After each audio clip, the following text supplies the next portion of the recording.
चोइथराम फल सब्जी मंडी हुई हाईटेक। सुरक्षा व्यवस्था को चौक चौबंद करने के लिए सुरक्षा कर्मियों को बांटे गए वॉकी टॉकी। चोइथराम फल सब्जी मंडी प्रांगण की सुरक्षा व्यवस्था को और अधिक सुदृढ़, आधुनिक और हाईटेक बनाने की दिशा में आज एक महत्वपूर्ण कदम उठाया गया। मंडी परिसर में तैनात सुरक्षा कर्मियों और अधिकारियों के बीच बेहतर तालमेल और त्वरित कार्यवाही के लिए आज विशेष रूप से वॉकी टॉकी सेट वितरित किए गए। इस पहल का उद्देश्य मंडी प्रांगण में सुरक्षा के स्तर को बढ़ाना और किसी भी प्रकार की आपातकालीन स्थिति या समस्या का तुरंत निदान करना है। मुख्य बिंदु और लाभ: हाईटेक सुरक्षा वॉकी टॉकी के उपयोग से मंडी प्रशासन और सुरक्षा अमला आधुनिक तकनीक से लैस होगा, जिससे निगरानी व्यवस्था पहले से कहीं अधिक मजबूत होगी। त्वरित संवाद: परिसर के विशाल क्षेत्रफल को देखते हुए आपस में तुरंत संपर्क साधने के लिए यह तकनीक बेहद कारगर साबित होगी। समस्याओं का त्वरित निदान: किसी भी संदिग्ध गतिविधि, चोरी, यातायात जाम या व्यापारियों और किसानों की समस्याओं की सूचना तुरंत कंट्रोल रूम और साथ ही सुरक्षा कर्मियों तक पहुंचेगी, जिससे मौके पर ही त्वरित कार्रवाई की जा सकेगी। आपसी समन्वय: सभी सुरक्षा कर्मी और अधिकारी आपस में मिलकर एक मजबूत नेटवर्क की तरह काम करेंगे, जिससे मंडी में आने वाले किसानों, व्यापारियों और खरीदारों को एक सुरक्षित वातावरण मिल सके। इस अवसर पर मंडी प्रशासन के मुख्य कार्यपालन अधिकारी ओपी खेड़े के साथ साथ प्रांगण प्रभारी सोनकर जी, मुख्य सहायक श्री धर्मेंद्र तोमर, सुरक्षा प्रभारी और सुरक्षा कर्मी मुख्य रूप से उपस्थित रहे।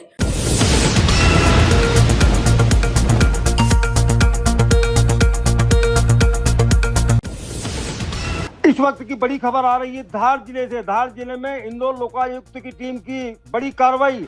धार जिले के शिक्षा केंद्र के डीपीसी प्रदीप खरे को इंदौर लोकायुक्त पुलिस ने 1 लाख की रिश्वत लेते हुए रंगे हाथ किया गिरफ्तार। दरअसल धार जिले में बालक बालिका विद्यालय में बन रहे शौचालय निर्माण कार्य का पूर्णता प्रमाण पत्र डीपीसी द्वारा देने के एवज में जिला शिक्षा केंद्र धार के प्रभारी सहायक यंत्री दिलीप यादव से 17 लाख रुपए की रिश्वत की मांग की जा रही थी, जिसकी पहली किस्त आज 1 लाख रुपए देना तय हुई। और प्रभारी सहायक यंत्री ने जिसकी शिकायत लोकायुक्त पुलिस को की थी। जब आज सहायक यंत्री डीपीसी 1 लाख रिश्वत देने पहुंचा, तभी लोकायुक्त पुलिस ने डीपीसी को रंगे हाथों गिरफ्तार कर लिया है। आज आपने धार के डीपीसी को रिश्वत लेते हुए गिरफ्तार किया, क्या है पूरा मामला और कितनी रिश्वत? योगेश देशमुख सर, जो आदरणीय डीजी सर है लोकायुक्त के, उनके मार्गदर्शन में लगातार भ्रष्टाचार विरोधी मुहिम चल रही है समूचे मध्य प्रदेश में। उसी तारतम्य में आज इंदौर इकाई द्वारा धार में ये कार्रवाई की गई है लोकायुक्त एसपी इंदौर साहब के निर्देशन में।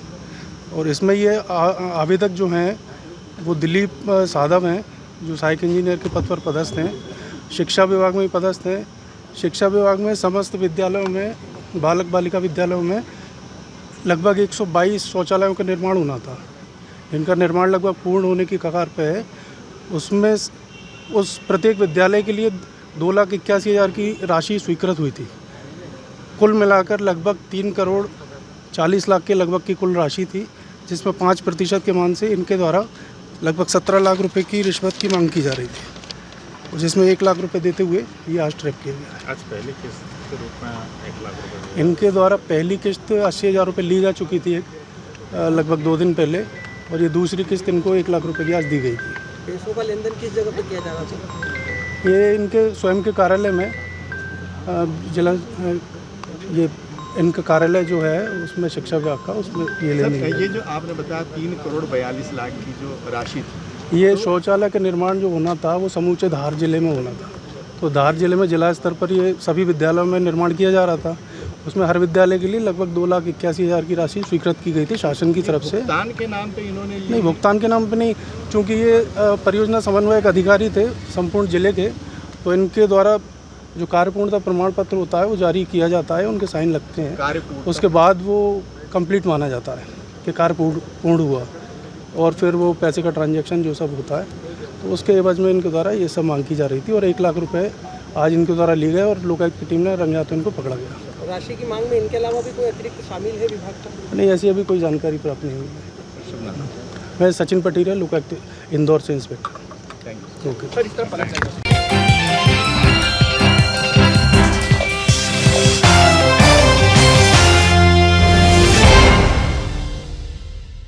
एशिया की सबसे बड़ी औद्योगिक नगरी पीथमपुर के सामुदायिक स्वास्थ्य केंद्र सीएचसी से एक हैरान करने वाली खबर सामने आई है। आरोप है कि अस्पताल के ऑपरेशन थिएटर जैसी अति संवेदनशील और स्टरलाइजेशन वाले क्षेत्र में स्टाफ द्वारा जन्मदिन का जश्न मनाया गया। इस घटना का वीडियो वायरल होने के बाद मरीजों की सुरक्षा और अस्पताल प्रशासन की कार्यप्रणाली पर गंभीर सवाल खड़े हो गए हैं। बताया जा रहा है कि अस्पताल में सबसे पुराने कर्मचारी एएनएम हेमलता राठौर और उनके सहयोगियों ने ऑपरेशन थिएटर के अंदर ही ममता जमरा और उन्नति पटेल का जन्मदिन मनाते हुए केक काटा। ऑपरेशन थिएटर को संक्रमण मुक्त और अत्यंत सुरक्षित रखना होता है। ऐसे में वहां पार्टी आयोजित करना मरीजों के स्वास्थ्य के लिए बड़ा खतरा साबित हो सकता है। स्थानीय लोगों का आरोप है कि अस्पताल में लगभग पिछले 20 से 25 सालों के लंबे समय से जमे हुए ANM हेमलता राठौर और नेत्र सहायक रविंद्र जोशी जैसे कर्मचारी अपनी मनमानी कर रहे हैं, जो सरकारी नियतियों का उल्लंघन है। इस घटना से लोगों में भारी नाराजगी है और स्वास्थ्य विभाग से तत्काल जांच कर दोषियों पर कड़ी कार्रवाई की मांग की जा रही है। यह देखना अब अहम होगा कि स्वास्थ्य विभाग मामले की गंभीरता को समझते हुए कब तक निष्पक्ष जांच कर उचित कदम उठाता है, या ऐसे मामले यूं ही चर्चा में रहकर दम तोड़ देंगे।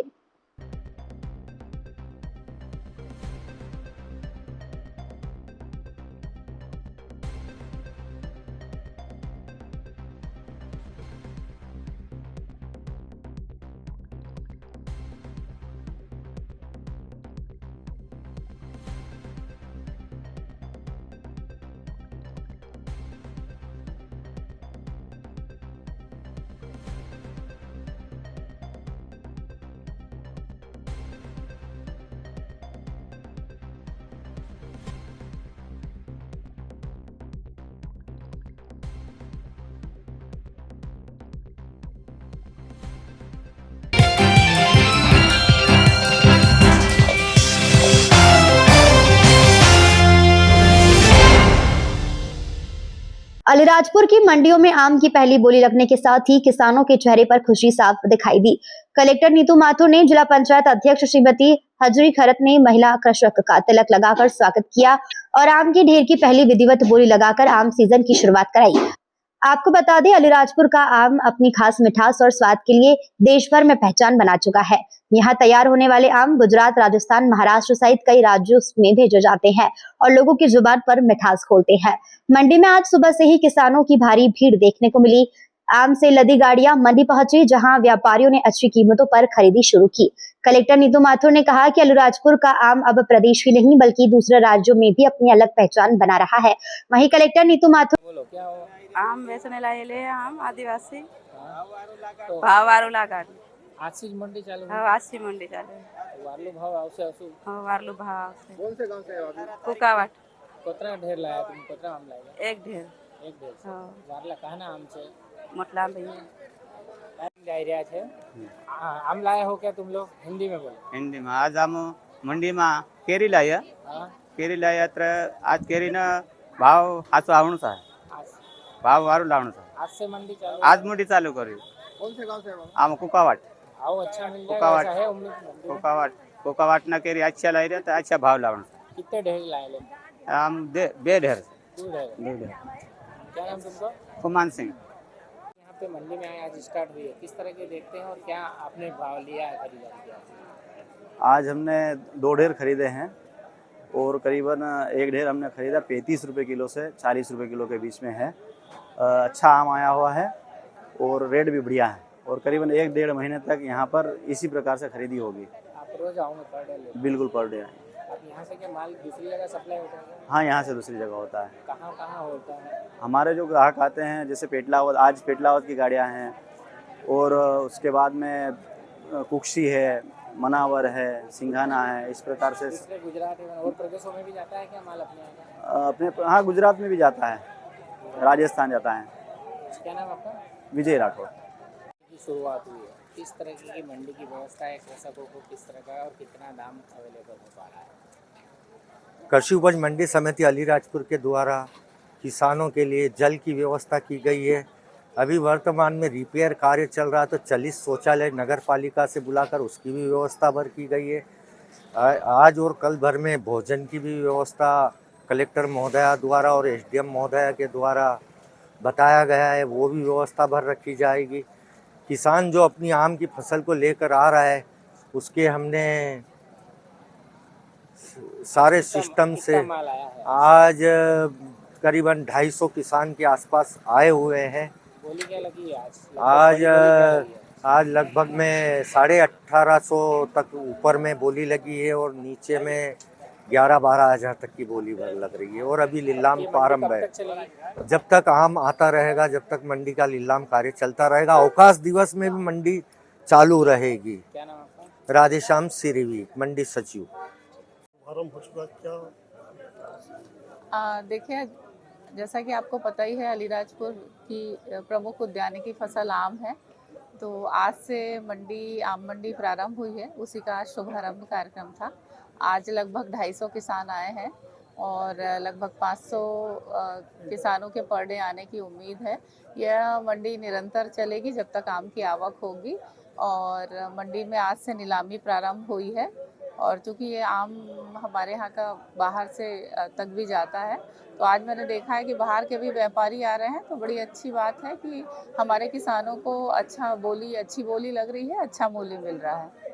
मैडम, किसानों को कम रेट मिलता है, अधिकांश शिकायत है, उसके लिए कोई आपने अधिकारी की नियुक्ति की है यहाँ पर कमेटी? बिल्कुल, इसमें हम लोग उद्यानिकी कृषि विभाग की, जैसे कि हमने भावांतर योजना में बनाई थी, ऐसे ही हम यहाँ बनाएंगे और किसानों को उनकी उपज का पूरा मूल्य मिले, इसका ध्यान रखा जाएगा। साथ ही किसानों को यहाँ मंडी प्रांगण में जो भी आवश्यक सुविधाएं हैं, जैसे पानी, टॉयलेट्स और भोजन, इस तरह के जो वो लोग पेड भोजन, तो उसकी भी हम लोग व्यवस्था करा रहे हैं। अगर किसान तोल कांटे से बेचना चाहेगा तो बिकेगा? हाँ बिल्कुल, तोल कांटे में किसान की यहाँ पर ये परंपरा है कि ढेरी लगा कर बेचते हैं, लेकिन अगर तौल कांटे से बेचना चाहें तो इसमें कोई रोक टोक नहीं है, बेच सकते हैं। माल बिकता है मैडम, तो रात को कृषक के लिए क्या सुविधा है मंडी की तरफ से? अभी तक तो ऐसे कोई हमको पहले कोई ऐसा पुराना परंपरा रही नहीं है कि रात में कृषक रुके। अगर रुकेंगे तो हम लोग शेड वगैरह हैं तो हम लोग यहाँ पर, और रैन बसेरा भी हमारे नगर पालिका, हम वहाँ भी व्यवस्था करा देंगे।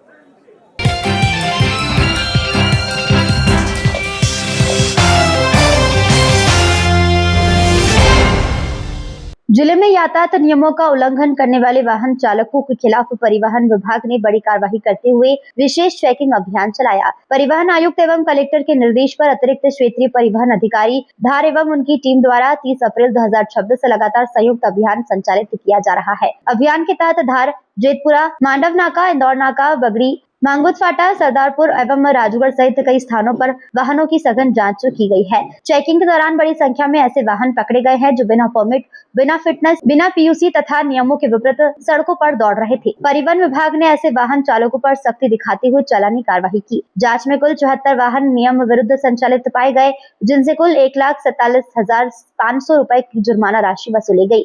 अभियान के दौरान एक पिकअप वाहन से 8,000 रुपए और एक पिकअप वाहन से 6,000 रुपए तथा एक पिकअप वाहन से 18,000 रुपए और 10,000 रुपए का जुर्माना वसूला गया है। अधिकारियों ने बताया कि कई वाहन मालिक जानबूझकर दस्तावेजों के बिना वाहन चला रहे थे, जिससे सड़क सुरक्षा पर खतरा बढ़ रहा था। धार शहर के जेतपुरा, इंदौर नाका और मांडव नाका क्षेत्र में विशेष चेकिंग के दौरान पिकअप एवं यात्री वाहनों पर 62 चालान बनाए गए, जिसमें कुल 2,08,500 रुपए की राशि वसूली गई। वहीं मांगोद और सरदारपुर क्षेत्र में 12 चालानों के माध्यम से 39,000 रुपए का जुर्माना वसूला गया। अतिरिक्त क्षेत्रीय परिवहन अधिकारी हरदेश सिंह यादव ने बताया कि सड़क सुरक्षा और यातायात नियमों का पालन सुनिश्चित करने के उद्देश्य से यह अभियान लगातार जारी रहेगा। नियमों का उल्लंघन करने वाले वाहन चालकों के खिलाफ आगे भी इस तरह सख्त कार्रवाई की जाएगी ताकि आमजन की सुरक्षा सुनिश्चित हो सके।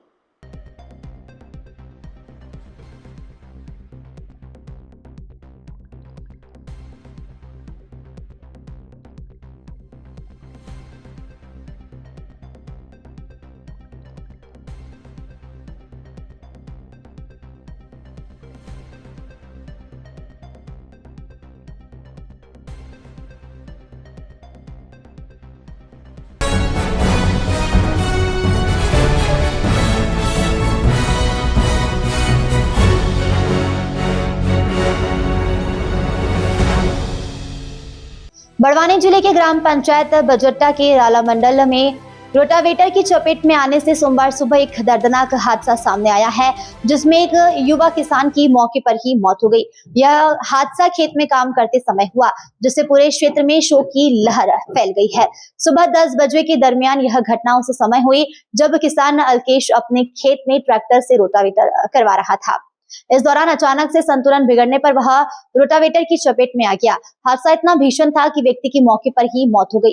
घटना की जानकारी मिलते ही आसपास के लोग भी मौके पर पहुंचे और पुलिस को इसकी सूचना दी गई। पुलिस ने शव को कब्जे में लेकर पोस्टमार्टम के लिए भेज दिया है और मामले की जांच की जा रही है। प्रारंभिक जानकारी के अनुसार हादसा लापरवाही या फिर मशीन के पास अत्यधिक नजदीकी काम करने के कारण होना बताया जा रहा है। पुलिस पूरे मामले की जांच में जुटी हुई है। इस दर्दनाक हादसे के बाद गांव में मातम का माहौल है। वहीं राष्ट्रीय किसान मजदूर संगठन जिलाध्यक्ष मदन मोवेला ने किसानों से अपील की है कि खेत में मशीनरी का उपयोग करते समय पूरी सावधानी बरतें। आज बजट्टा पंचायत तहसील अंजल जिला बड़वानी के ग्राम राला मंडल में एक युवा किसान अलकेश जो 25 साल की मात्र आयु में दुखद घटना का शिकार हो गया।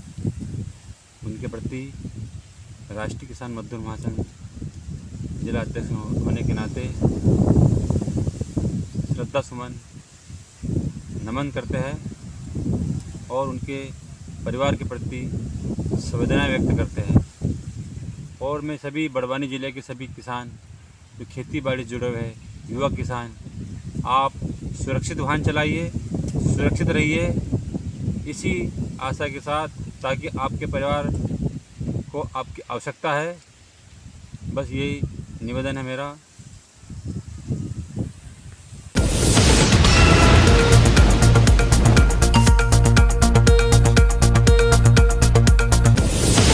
खजराना थाना क्षेत्र के करबला के पास स्थित टेंट हाउस के गोदाम में देर रात करीब 3 बजे भीषण आग लग गई। आग ने देखते ही देखते आसपास के कई गोदामों को अपनी चपेट में ले लिया, जिससे लाखों के नुकसान की आशंका जताई जा रही है। मौके पर फायर ब्रिगेड, दमकल की कई गाड़ियां और खजराना पुलिस की टीम लगातार आग बुझाने में जुटी हुई है, लेकिन आग पर काबू पाने में काफी मशक्कत करनी पड़ रही है। पूरा इलाका धुएं और अफरा तफरी से भर गया है। फिलहाल आग लगने के कारणों का पता नहीं चल पाया है।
आ जाओ।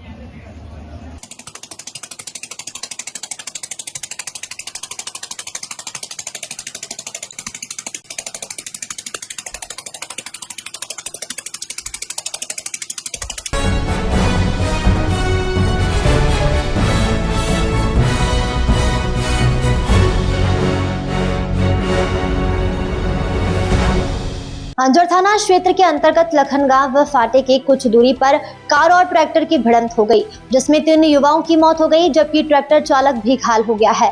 सोमवार सुबह 9 बजे के दरमियान मिली जानकारी के मुताबिक रविवार देर रात लखनगांव फाटे के पास ट्रैक्टर और कार में हुई भिड़ंत में 3 युवाओं की मौत हो गई, जिसके बाद अरविंद पिता जगन्नाथ नामदेव, लोकेश पिता राजाराम प्रजापत और दशरथ पिता मंगल केवट बताए गए हैं, जो ग्राम मेहमानगांव के निवासी बताए गए हैं। बताया जा रहा है कि तीनों युवक बड़वानी से अपना काम निपटाकर घर से निकले हुए थे, तभी अंजड़ थाना क्षेत्र के लखनगांव फाटे के पास इस युवाओं की कार और ट्रैक्टर में भिड़ंत हो गई, जो इतनी जबरदस्त थी कि दोनों वाहनों के परखच्चे उड़ गए और वहीं तीनों गंभीर रूप से घायल युवाओं को अरविंद नामदेव, दशरथ केवट और लोकेश प्रजापत को FRV डायल 112 के माध्यम से अंजड़ सिविल अस्पताल में ले जाने पर परीक्षण उपरांत डॉक्टरों ने उन्हें मृत घोषित कर दिया।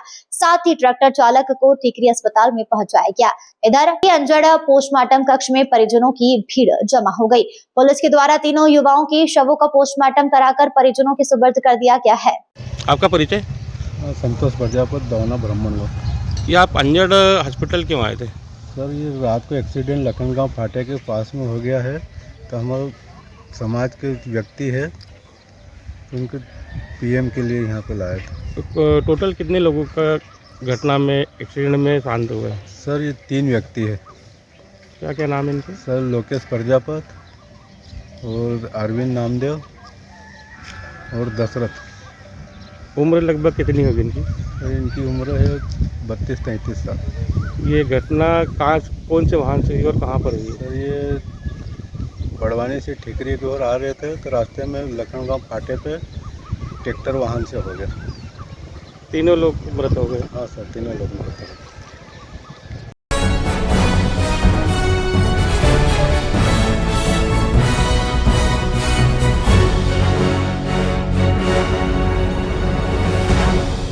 पेट्रोल पंप पर पेट्रोल भराने पहुंची कार में लगी अचानक आग। पेट्रोल पंप संचालक की सूझबूझ से बड़ी घटना होने से टली। अलीराजपुर जिले के जुबट पेट्रोल पंप पर पेट्रोल डालने पहुंची कार में अचानक लगी आग। आग अपना विकराल रूप पकड़ती उसके पहले ही पेट्रोल पंप संचालक की सूझबूझ से आग पर काबू पाया गया। पेट्रोल पंप के स्टाफ ने तत्काल फायर सिस्टम लेकर आग बुझाने का प्रयास किया। आग लगने का कारण अज्ञात, ड्राइवर को भी सुरक्षित बाहर निकाला गया।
धार की ऐतिहासिक भोजशाला में सोमवार को शांतिपूर्ण और धार्मिक माहौल रहा।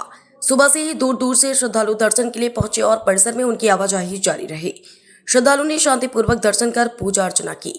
परिसर के अंदर ओम नमः शिवाय के जय घोष से धार्मिक वातावरण बना रहा, जिससे श्रद्धालुओं में विशेष उत्साह देखा गया। इंदौर हाईकोर्ट के आदेश के बाद भारतीय पुरातत्व सर्वेक्षण ASI द्वारा भोजशाला परिसर के बाहर लगाए गए नियमों संबंधी बोर्डों को पेंट्रो द्वारा बदला गया। इन बोर्डों पर पहले भोजशाला में प्रवेश शुल्क और दोनों समुदायों के संबंधित नियम लिखे थे। हाईकोर्ट के फैसले के बाद भोजशाला को हिंदू मंदिर के रूप में मान्यता मिलने के कारण पुरानी नियमावली हटाई जा रही है और नई नियमावली तैयार करने की प्रक्रिया शुरू हो गई है। भोज उत्सव समिति के संयोजक गोपाल शर्मा ने बताया कि मंगलवार को सूर्योदय से सूर्यास्त तक भोजशाला परिसर में विशेष हवन पूजन का आयोजन किया जाएगा। इसमें बड़ी संख्या में श्रद्धालुओं के शामिल होने की संभावना है। उन्होंने यह भी बताया कि भोजशाला में लगातार धार्मिक आयोजन हो रहे हैं और देश भर से श्रद्धालु यहाँ आ रहे हैं। महाराष्ट्र से दर्शन के लिए आए श्रद्धालु सुरेश पारीक ने अपने अनुभव साझा करते हुए कहा कि उन्होंने भोजशाला के बारे में काफी सुना था और पहली बार यहाँ आकर दर्शन किए। उन्होंने बताया कि परिसर के हर स्थान पर ओम नमः शिवाय लिखा दिखाई दे रहा है, जिससे पूरे परिसर में धार्मिक आस्था और आध्यात्मिक वातावरण का अनुभव हो रहा है। क्या नाम भैया आपका? जी, मेरा नाम सुरेश पारिक है। कहाँ से आए आप? मैं नासिक महाराष्ट्र से आया हूँ, वैसे राजस्थान का रहने वाला हूँ। अच्छा, भोजशाला में घूमना आए आप? जी, भोजशाला के बारे में हमने सुना था, तो आज यहाँ से हम राजस्थान के लिए खाटू श्याम जी के लिए निकले, तो मन में इच्छा हुई कि भोजशाला के बारे में काफ़ी दिन से सुन रहे हैं, तो ज़रा देख करके आते हैं। अभी काफ़ी संघर्षों के बाद हिंदू पक्ष के समर्थन में फैसला आया है, भोजशाला को मंदिर माना गया है, क्या है कैसे? जी देखिए, ऐसे तो धार नगरी जो है वो राजा भोज की नगरी है, और इस नगरी के अंदर ये भोजशाला जो है काफ़ी समय से इसके संघर्ष चल रहा था हिंदू और मुस्लिम भाइयों के बीच में। शुक्रवार के दिन जो है उनको नमाज़ पढ़ने की परमिशन थी, मंगलवार को हमें सुबह से लेकर के सूर्यास्त तक हमें पूजा पाठ करने की परमिशन थी। काफ़ी संघर्ष के बाद में फैसला जो है वो हमारे पक्ष में आया है, और हमें यहाँ पर अभी अंदर जाकर के जब देखा तो पता चला कि वहाँ पर पत्थर पत्थर पे, हर कंकर कंकर पे, हर मिट्टी पे यहाँ पर देखे तो ओम नमः शिवाय, ओम नमः शिवाय, सिर्फ भगवान के सिवा कुछ भी नहीं दिखा है। तो ये हमारी ही संपत्ति है और हमारा ही अधिकार है इसके ऊपर। बहुत सुंदर जगह है और बहुत सभी को आकर के एक बार यहाँ पर आना चाहिए और देखना चाहिए। आदेश से कितना खुश है आप? जी, मैं समर्थन में तो समर्थन में इतना ज़्यादा खुश हूँ कि हिंदुत्व के लिए अगर बात की जाए तो ऐसी धरोहरें जो है वो उसको बचाने के लिए भारतीय जनता पार्टी काम कर रही है और सभी को मिलकर के पार्टी और पक्ष को नहीं देखना चाहिए, हिंदू के समर्थन में काम करना चाहिए। बहुत खुश है, ऐसे काम आगे होते रहे तो बहुत सारी विरासतें जो है, मथुरा का मंदिर है, बहुत सारी विरासतें जो हैं, अयोध्या का मंदिर जैसे बना है वैसे आगे भी बनेगा। अच्छा, यहाँ पे मूर्ति नहीं है, लंदन में अंग्रेज़ों द्वारा ले जाई गई थी, उसको लाना चाहिए यहाँ पे स्थापित कर। जी, पक्का लाना चाहिए क्योंकि अगर मूर्ति यहाँ से लंदन में चली गई है तो वो हमारा दुर्भाग्य है, लेकिन अगर वहाँ से यहाँ पर लाई जाती है तो वो हमारा सौभाग्य होगा। पक्का लाना चाहिए, ज़रूर लाना चाहिए। आपका नाम बता दीजिए। जी, मेरा नाम सुरेश पारिक है। मैं फिर से कहता हूँ, सभी से निवेदन करता हूँ, आइएगा एक बार राजा भोज की नगरी धार में और आकर के भोज नगरी को और भोजशाला को देख करके जाइएगा। जय श्री श्याम, राधे राधे। धन्यवाद। दादा, मंगलवार है, क्या आयोजन रहेगा भोजशाला में? 720 साल से चल रहा है यह संघर्ष और पिछले 40 सालों से चल रहा सत्याग्रह के परिणाम स्वरूप जो हाई कोर्ट ने आदेश दिया है शुक्रवार को कि अब प्रतिदिन पूजा होगी। कल तक यह मस्जिद कहलाती थी, अब यह मंदिर रूप में स्थापित हुआ है।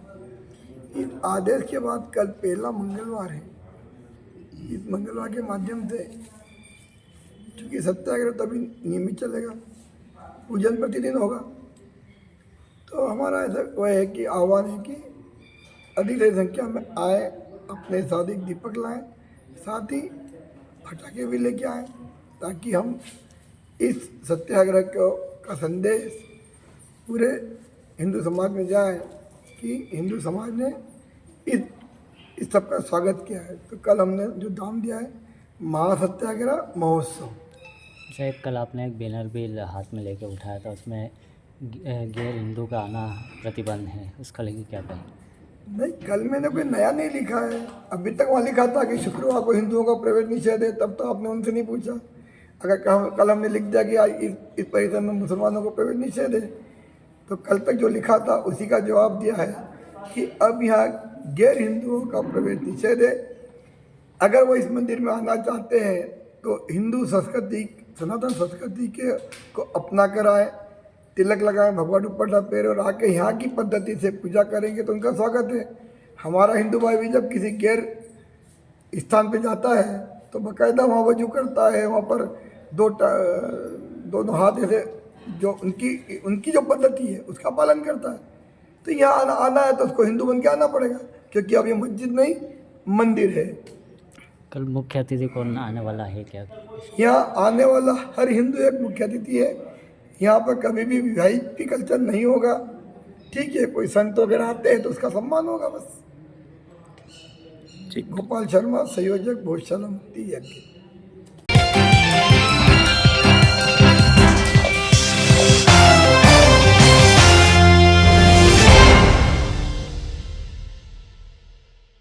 पुलिस सुस्त, चोर मस्त। जी हाँ, हम बात कर रहे हैं धार जिले के सिंगाना के एक ज्वेलरी व्यापारी की दुकान पर देर रात हुई चोरों ने दिया घटना को अंजाम। लूट कर ले गए नकदी और सामान। देर रात हुई माहौल। देर रात बना एक ज्वेलरी दुकान को बनाया निशाना। चोरों को हौसले हो गए बुलंद। आए दिन नई वारदातों को दे रहे हैं अंजाम। आए दिन चोरों की घटनाओं को बढ़ती जा रही। बीती रात्रि यहाँ सिंगाना मनावर मुख्य मार्ग पर श्री शिवाय ज्वेलर्स पर लाखों की चोरी की घटना हो गई। प्रतिदिन अनुसार ज्वेलर्स व्यापारी लोकेश पाटीदार अर्जुन कोट निवासी अपनी दुकान प्रतिदिन अनुसार 7 बजे बंद कर अपने निवास अजंती कोर्ट चले गए। आसपास उन्हें दुकानदार के रहने वालों ने सूचना दी कि दुकान से रात्रि में आवाज आ रही थी। ज्वेलर्स व्यापारी लोकेश पाटीदार ने अपने मोबाइल पर फुटेज कैमरा चेक किया तो अपनी ज्वेलर्स में चोरी हो चुकी थी, ऐसा उनको मोबाइल में दिखा। तत्काल सिंगाना पुलिस को अपने ज्वेलर्स पर खबर दी और चोरी जब वहां पुलिस पहुंची तो चोरी हो चुकी थी, जिसकी सूचना सिंगाना पुलिस चौकी द्वारा दी गई। सिंगाना चौकी प्रभारी सुशील रघुवंशी चोरी घटना स्थान पर पहुंचे। घटना स्थान पहुंचकर सीसीटीवी फुटेज के आधार पर अन्य जांच टीम गठित कर फोरेंसिक टीम द्वारा सीसीटीवी फुटेज के आधार पर चोरों का पकड़ने का प्रयास जारी है। सीसीटीवी फुटेज के आधार पर चोरी घटना रात्रि 2 बजे से 4:30 बजे के बीच होना पाया गया है। चोरों द्वारा मकान के पीछे तीसरी मंजिल से वेंटिलेशन जाली को तोड़कर दुकान में प्रवेश किया गया। दुकान में लगे 2 दरवाजे चैनल गेट को तोड़कर दुकान में प्रवेश किया। सीसीटीवी फुटेज के आधार पर तीनों से 4 चोर नकाबजंद थे जिसने चोरी की वारदात की। पुराने इस्तेमाल चांदी की पाइजेब, मोने, कड़े, चांदी के वजन लगभग 2 किलो और कान के सोने के टॉप, 8 जोड़ सोने की बाली, 8 जोड़ 1 ग्राम सोने की ज्वेलरी, मोहन माला और चांदी की नई पायल, वहीं 10 जोड़ अन्य सामान भी ले गए। सोने के कांटे चोरी होना ज्वेलर्स व्यापारी लोकेश पाटीदार ने बताया, जिसकी एफआईआर सिंगाना पुलिस चौकी में कर दी गई है और पुलिस आरोपी के खिलाफ मुकदमा दर्ज कर उनको ढूंढने का प्रयास कर रही है। उनको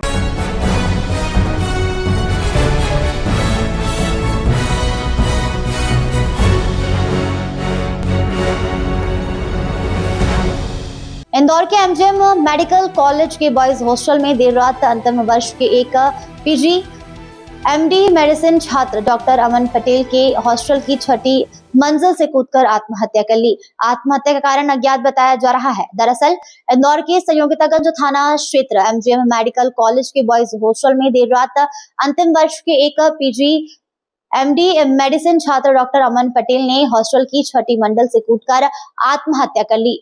मृतक अमन जबलपुर का रहने वाला बताया जा रहा है और इंदौर में रहकर पीजी की पढ़ाई कर रहा था। संभवतः अमन ने प्रेम संबंध के चलते आत्महत्या जैसा कदम उठाया है। बहरहाल पुलिस को मौके पर कोई भी सुसाइड नोट नहीं मिला है। पुलिस के द्वारा शव को पोस्टमार्टम के लिए एमवाई अस्पताल भिजवाकर आगे की जांच पड़ताल शुरू कर दी गई है। बीती रात संयुक्तगंज थाने के अंतर्गत जो medical college MGM medical college है, वहाँ एक घटना सामने आई है जब एक छात्र जो अमन पटेल नाम का छात्र था, ये बेसिकली पीजी के फाइनल ईयर का स्टूडेंट था और वो हॉस्टल में रहता था। उस हॉस्टल का जो टॉप फ्लोर था वहाँ पर उसने जाकर के कुंडी लगा करके वहाँ से कूद गया और कूदने से उसकी जान चली गई। पुलिस जब मौके पर पहुंची तो वहाँ पर मतलब ये घटना के बाद में वहाँ मर्ग भी कायम किया गया, साथ में एफएसएल और जो साइंटिफिक इन्वेस्टिगेशन को भी प्रारंभ किया गया है। लेकिन अभी जो उसके साथ में पढ़ने वाले छात्र या जो छात्र हॉस्टल में रहते थे उन सब से भी पूछताछ की जा रही है। घटना के कारणों का विस्तार से जाँच पड़ताल की जा रही है। जो मृतक है अमन पटेल, उनके जो परिजन जो जबलपुर में रहते हैं उनको भी सूचित किया गया है। इस घटनाक्रम में अभी किसी प्रकार का कोई सुसाइड नोट नहीं मिला है, लेकिन उसके जो मोबाइल या अन्य डिजिटल गैजेट्स हैं उनकी भी बारीकी से जांच पड़ताल की जा रही है और इसमें घटना के कारणों का जल्द खुलासा किया जाएगा।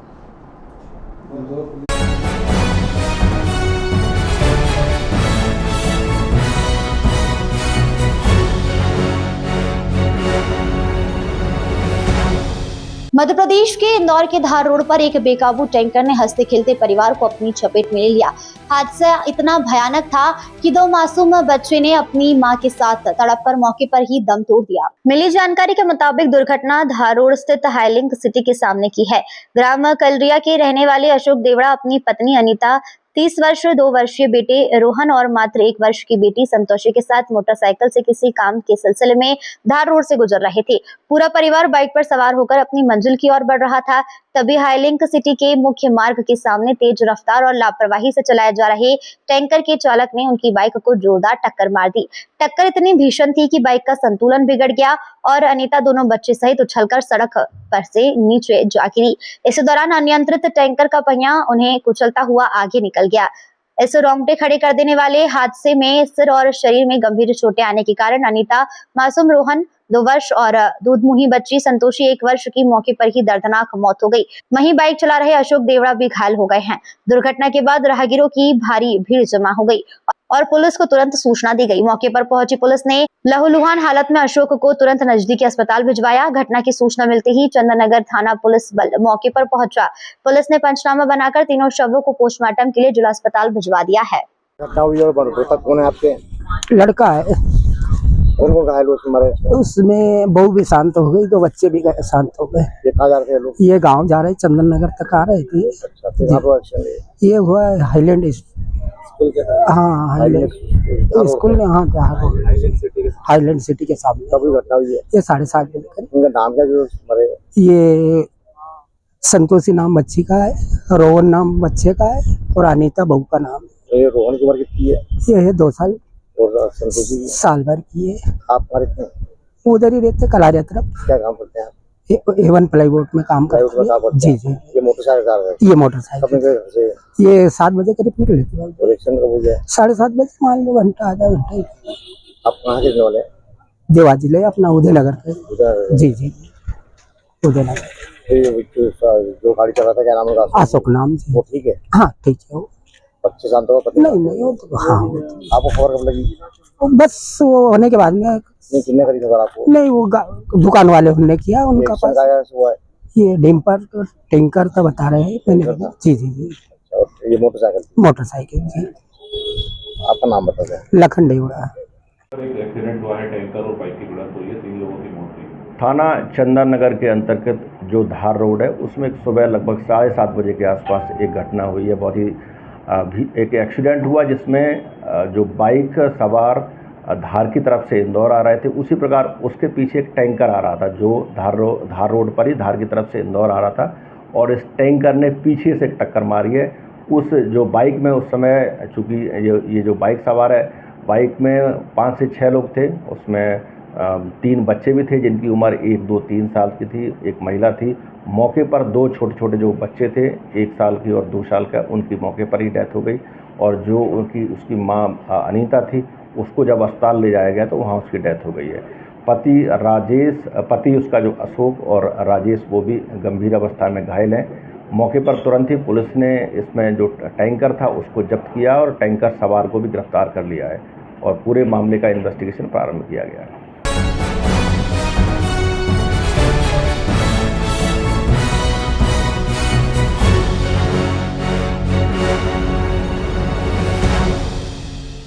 इंदौर सिंधी कॉलोनी स्थित गली नंबर 2 राइट हैंड पर दूसरी दुकान RS fast and food restaurant पर दुकानदार के हौसले बेहद ही मजबूत और बेखौफ नजर आते हैं।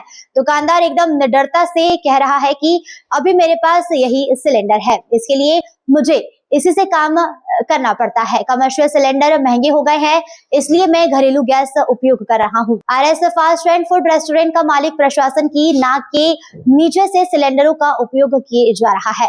प्रशासन का कोई भी डर नहीं है। जब दुकानदार से बात की गई तो कहा गया कि सभी घरेलू सिलेंडर उपयोग कर रहे हैं, मैंने किया तो क्या हुआ।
इंदौर के देवी अहिल्या विश्वविद्यालय से संबंधित इंजीनियरिंग कॉलेज के हॉस्टल में फाइनल ईयर छात्रा के हंगामे का वीडियो सोशल मीडिया पर वायरल हो रहा है।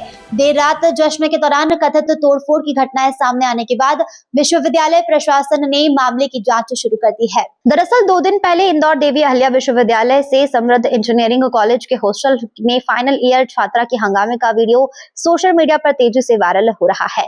वीडियो में छात्र देर रात जश्न मनाते और कथित तौर पर तोड़फोड़ करते हुए दिखाई दे रहे हैं। मामले के सामने आने के बाद विश्वविद्यालय प्रशासन ने जांच शुरू कर दी है।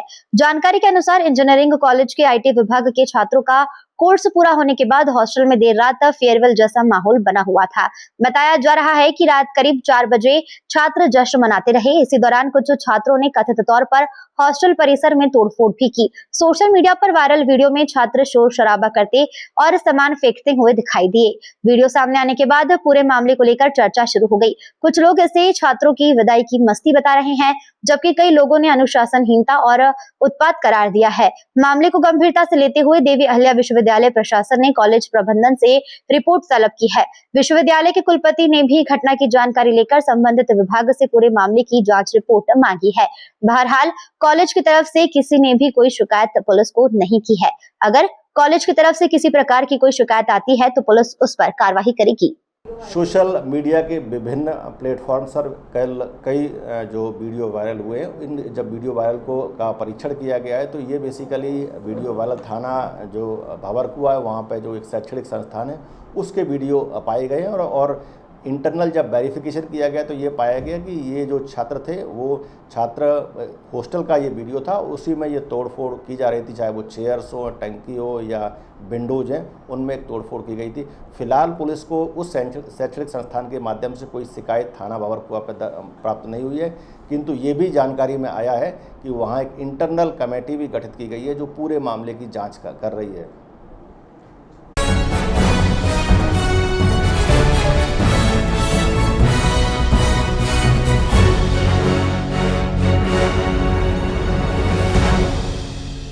इंदौर के राजेंद्र नगर थाना क्षेत्र के रीजनल पार्क में महिलाओं से छेड़छाड़ करने वाले पर राजेंद्र नगर पुलिस ने ऑपरेशन सीक्रेट मिडनाइट चलाया है। सादी वर्दी में तैनात महिला पुलिसकर्मी पर कमेंट पास करते ही 2 मनचलों को मौके से पकड़ा गया है। पुलिस ने दोनों के खिलाफ वैधानिक कार्रवाई शुरू कर दी है। इंदौर में महिलाओं और युवाओं की सुरक्षा को लेकर राजेंद्र नगर थाना पुलिस ने शनिवार रात रीजनल पार्क में गुप्त स्टिंग ऑपरेशन चलाकर 2 मनचलों को रंगे हाथों पकड़ लिया। ऑपरेशन सीक्रेट मिडनाइट और ऑपरेशन मजनू के तहत की गई इस कार्रवाई में महिला पुलिस कर्मियों को सादी वर्दी में मैदान में उतारा गया था।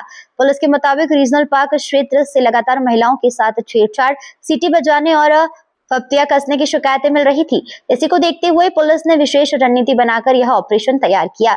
इंदौर पुलिस कमिश्नर संतोष कुमार सिंह और मयंक अवस्थी के निर्देश पर महिलाओं के खिलाफ होने वाले अपराधों पर अंकुश लगाने के लिए जोन 1 पुलिस को विशेष कार्यवाही के निर्देश दिए गए। वहीं टीम में महिला पुलिस कर्मियों और सिविल ड्रेस में पुलिस जवानों को शामिल किया गया। रविवार रात करीब 9 से 10 बजे के बीच रीजनल पार्क के आसपास 2 महिला आरक्षकों को आम युवतियों की तरह सादे कपड़ों में भेजा गया।